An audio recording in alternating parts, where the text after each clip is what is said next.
Yo, what's up mga tropa peeps? Magandang araw po sa inyong lahat at welcome po dito sa aking vlog. At ngayon po habang tayo nagtatrabaho, nagdadrive po tayo, ako ngayon ay personal driver. Ano po, naisipan kong i-vlog itong aking nakitang video ni Hanilet. Hanilet, jowa ni Digong. Parang meron po siyang pinapatamaan. At ang hinala ko, ang kanyang pinapatamaan siguro saktong-sakto, swak na swak sa kanyang mga pinagsasasabi ay si BP Sara. Pakinggan po ninyo to. Ito po, pakinggan ninyo. Dapat yung anak ko lang magsasalita Sabi ko, ano ba gusto niyo marinig niyo? Gusto niyo marinig yung lahat ng sakit sa dibdib?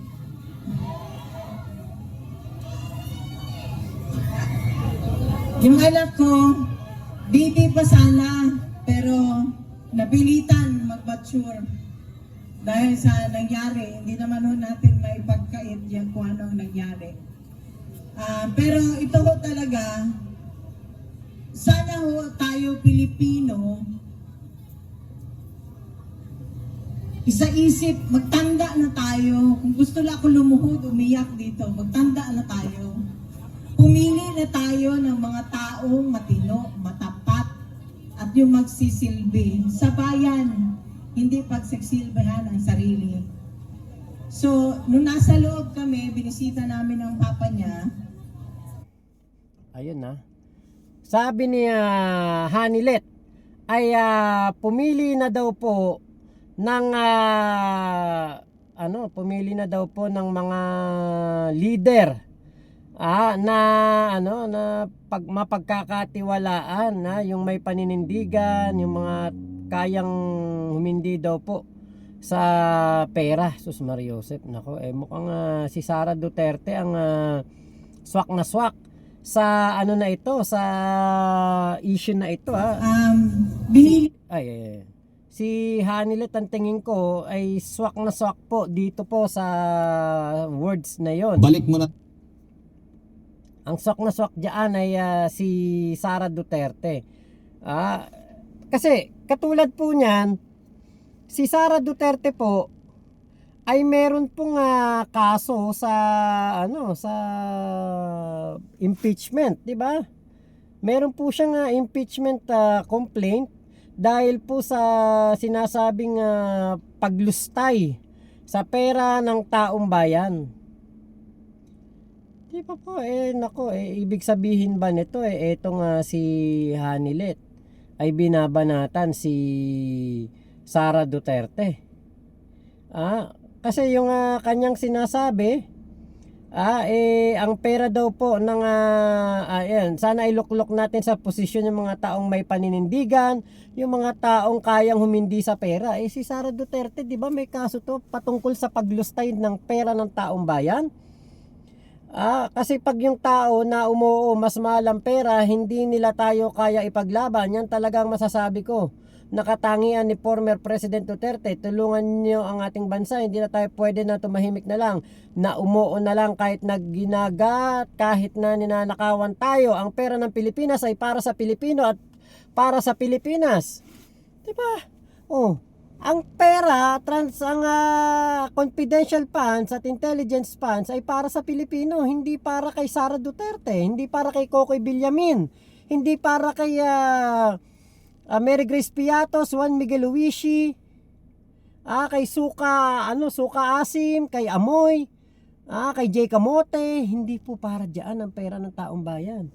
Nako, delikado, mukhang meron pa ring meron pa ring hindi magandang nangyayari sa pamilya Duterte. Naku, bakit naman ganun si Hanilet, pinaringgan niya si Sara Duterte, 'di ba? Sino ba may kaso ng impeachment, 'di ba? Dahil sa paglustay ng pera ng bayan. Merong questionable 612 million na pondo ng DepEd na ginamit po sa mga katarantaduhan, 'di ba? Kahit nga AFP na damay dahil nga po yung kanilang project na sinabing ginastusan daw ng Vice President ng DepEd, hindi naman pala totoo. Nako, heto pa. Si Hanilet po, nako, nagpe-fake news na naman. Nag-fake news po si Hanilet. At eto po, meron po siyang sinabi. Nakita ko tong post ng SMNI yata ang nag-post nito. Ang nakalagay po dito, mabuting tao si pastor, walang kaso. Ano ba? Anong walang kaso? Ayan, no, maliwanag nakalagay dyan, sabi niya, mabuting tao si pastor, walang kaso. Baka walang kaso sa Africa, walang kaso sa Moon, sa Mars, sa Venus. Sabi si pastor, baliktarin mo man yan, totoo mong kaibigan, inoperan man siya ng pera, hindi nila kayang bilhin, totoo mong kaibigan, kinulong na nila, kaibigan mo pa rin. Natural. Alam nga namang hindi niya kaibiganin si Digong. Mukhang lahat yata ng sinasabi po, ito, issue to. Mga nababasa natin sa comment section. Yun daw pong mga ibang pera na nanakaw sa kapanahunan ng pagiging presidente ni Digong. Yun daw pong mga nangyaring kickback. Nasa ano daw po, nasa nakikibuloy daw. Tapos meron pa ako isang napanood, si Sharon Stone ba yung pangalan nun? Basta yung yung biktima ni Digong, biktima ni Kibulok, yung taga-Amerika. Nakita ko, sabi niya, yun daw mga materyales na ginamit daw doon sa isang infrastructure na binibidyo habang nire-reaksyonan niya, galing daw sa gobyerno. Tapos yung baliktarin mo man yan, totoo mong kaibigan, inoperan man siya ng pera, hindi nila kayang bilhin. Anak ng teteng, si Kibulok, operan mo ng pera. Baka pastoral, pwede pa. Operan mo tilapia yan, baka sagpangin yan, pero pag pera wala. Yung milyon sa kanya, piso lang yun bilyonaryo yan diba? Kaya nakuhan, si Hanilet pala nagpe-fake news na din, nagpe-fake news na din pala tong si Hanilet. Tapos eto yun. Sabi ko, pati kay Pastor Kibuloy, alam mo si Pastor Kibuloy, sinabihan ko si former President Rudy Duterte, sabi ko, kinulong, sinabotahe, baliktarin man siya, gusto mong bayaran, kaibigan mo pa rin, hindi ka iniwan.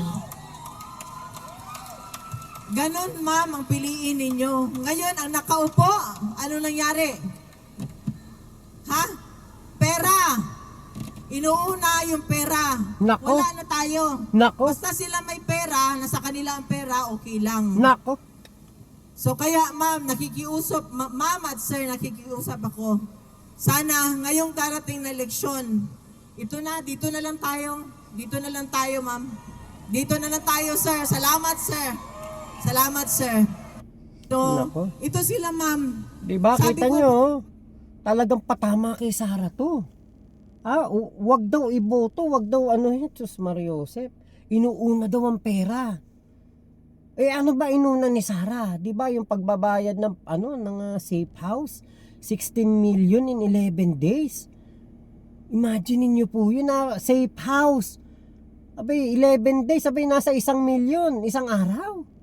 Anong klaseng safe house 'yan? Ginto ba doorknob niyan? Ang bidet ba niyan ginto? Ang bowl ba niyan ginto? Ano ba ang niyan? Yung toothpaste, may Himalayan salt? From the Tibet?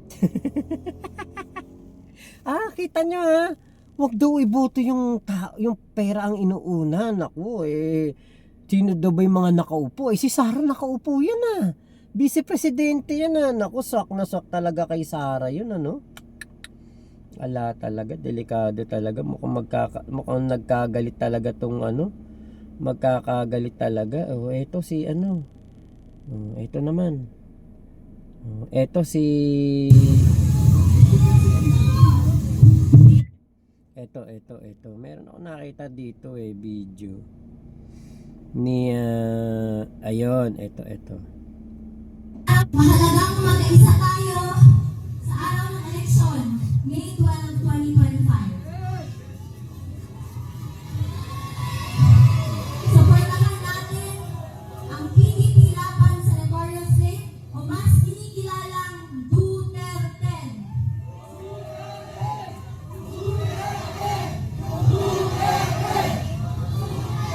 Mag-vote straight tayo at mag-block vote tayo upang mahirapan silang mandaya. Ayun, para mahirapan daw mandaya. Kita nyo, pati si Kitty nang fake news na. Bakit? Mandaya daw. Saan galing yun? Sino ang mandadaya, di ba? Meron bang mangyayaring dayaan? Meron bang pandaraya na gagawin sa darating na na eleksyon? Ngayon po, nako ito po yung isa sa mga nakita ko na naman na post. Ito si Hanilet, nako. Inendorso si Philip Salvador. Syempre, alam ka naman, hindi i-endorso ni Hanilet yan. Philip Salvador yan, di ba? Ito, sabi ni Hanilet, subukan ho ninyo, matinuho ito, ipasok ninyo sa Senado. Matino? Si Philip Salvador? Ano nga natin kay Chris Aquino kung matino to? Sa lahat ng mga Pilipino, ng mga botante, nakikiusap po ako. Ang pinsan ko, si Ipe, Philip Salvador, ipasok ninyo sa Senado. Subukan ho ninyo, matinuho ito. Matino ba si Philip Salvador? Teka, parang diskumpiyado ako dyan. Kasi ang alam kong matino na tao, sinusuportahan ng kanyang anak.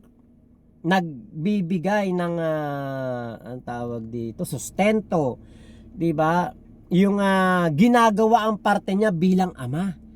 Pero katulad nitong si Philip Salvador na merong isang Chris Aquino na magpapatotoo, na nagpapatunay at may mga ebidensya at meron pong mga katotohanan ng pagiging walang kwentang tao nitong si Philip Salvador.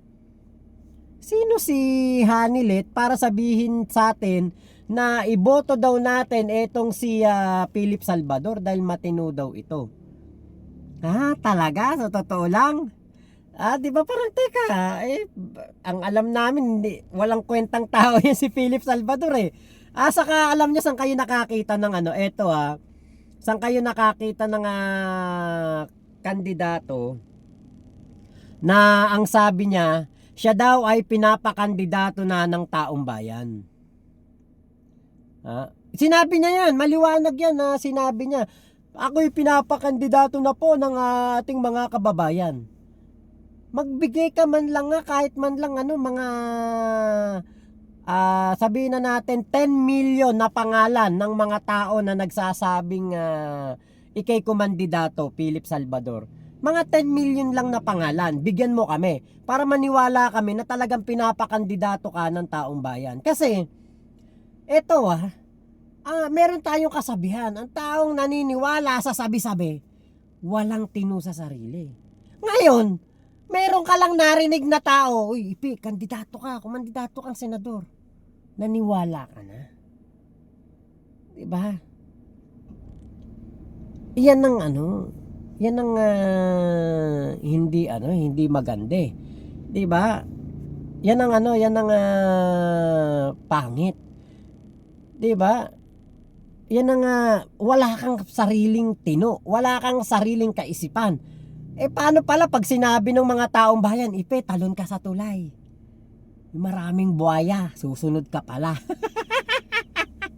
Kaya sabi ko sa inyo, kaysa sa maniwala tayo kaya Hanilet, kaysa maniwala tayo dito kay Hanilet sa sinasabi niyang subukan daw etong si Philip Salvador dahil matino daw, di ba?